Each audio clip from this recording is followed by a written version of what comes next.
এটা হচ্ছে AC cord বা এসি পোর্ট, ঠিক আছে। আচ্ছা, কোথায় আসতেছে?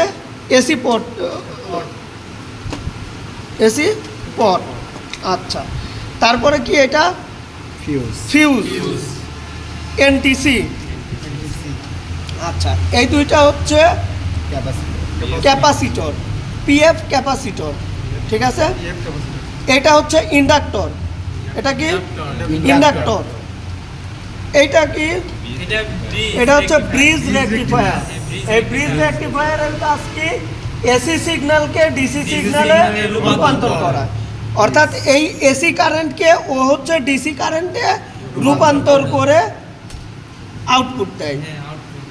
এখন এই ব্রিজ রেকটিফায়ার আমার যখন 220 ভোল্টেজ ও সাপ্লাই পায় ইনপুটে ও আউটপুটে, এটাকে কি করে?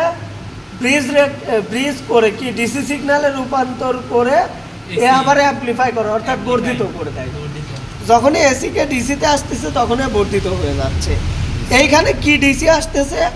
Pulsating DC. কি ডিসি?